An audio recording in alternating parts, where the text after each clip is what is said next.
ስሜ ዶክተር አምሳሉ ቢተው ይባላል።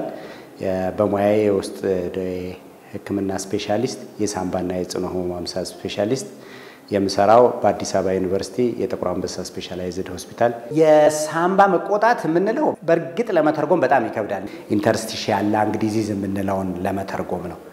ኢንተርስቲሻል ላንግ ዲዚዝ ይለያል። በጣም የተለየ በሽታ ነው። በኢንፌክሽን አይደለም ብዙ ጊዜ የሚመጣው። እስካሁን ባለን ጥናት አብዛኛው የተወሰነ ፐርሰንቱ ምክንያቱ አይታወቅም፣ የተወሰነ ፐርሰንቱ ደግሞ ምክንያቶች የምንላቸው አሉ። በተለይ አሁን በዓለም ደረጃም እንደ ሀገርም አንድ ችግር እየሆነ የመጣው የአየር ብክለት ኤር ፖሊሽን የምንለው ለእንደዚህ አይነት ነገሮች ያጋልጣል።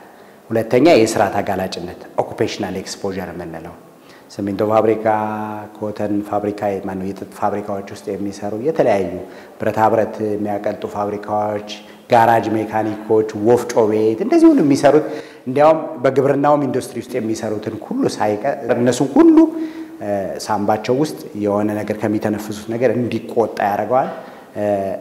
የሳምባው የአየር ቅይር የሚካሄድበት አካባቢ ኢንተርስቲሽ የምንለው ላይ ችግር ሊያመጣ ይችላል እና እሱ የተለየ ነገር ነው። ሌላም ክላይሜት ቼንጅ ራሱ የራሱ ተጓዳኝ ተዋጽኦ አለው። በዓለም ላይ እንደ አንድ ከፍ እንዳለ ችግር ከምናያቸው የሳምባ ችግሮች ይሄ ነው። ኢንተርስቲሻል ላንግ ዲዚዝ ወይም ደግሞ ከኢንፌክሽን ውጭ የሆነ የሳምባ መቆጣት ነው። ብዙ ጊዜ ይሄ ቀስ ያለ የሚመጣ በሽታ ነው። የተወሰኑ አጣዳፊዎች አሉ። አኪዩት የምንለው አለ እንደ ሳምባ ምች የሚመሳሰል ግን አብዛኞቹ ግን ከ3 ሳምንት በላይ እንዲያውም አብዛኛው ጊዜ ከ12 ሳምንት በላይ ከ3 ወር በላይ የሚቆይ ምልክት ነው ያላቸው። አንደኛው ትልቁ ምልክት የነዚህ የሳምባ መቆጣት ኢንተርስቲሻል ላንግ ዲዚዝ የምንለው ትንፋሽ ማጠር ነው። ለምሳሌ አንድ ሰው ምንድነው ትንፋሽ ማጠር ድሮ ከሚሰራው ስራ እየቀነሰ ከመጣ እንደው ትንፋሽ የሚያጥረው ከሆነ ይሄ የመጀመሪያ ደረጃ ምልክቱ ነው። እየቆየ ሲሄድ ከጓደኞቹ ጋር አብሮ ወክ በሚያደርግበት ጊዜ ወደ ኋላ የመቅረት አዝማሚያ ሊኖረው ይችላል። ከፍ ያሉ ቦታዎችን ሲወጣ ትንፋሽ ሊያጥረው ይችላል።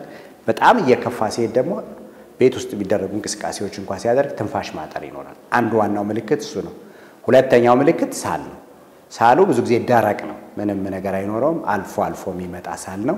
ብን የሚል ሳል ይኖራቸዋል እና ሳል ከአቅም ማጣት ወይም ከትንፋሽ ማጠር ጋር ካለ ያው ብዙ ነገሮች ልብ ህመም እንደዛ ነው ሲጀምረው የሚያደርገው። ግን አንዱና ዋናው ሰው ባለሙያ ማማከር ያለበት ይሄ ኢንተርስቲሻል ላንግ ዲዚዝ የሚለው እንዳይከሰት ነው።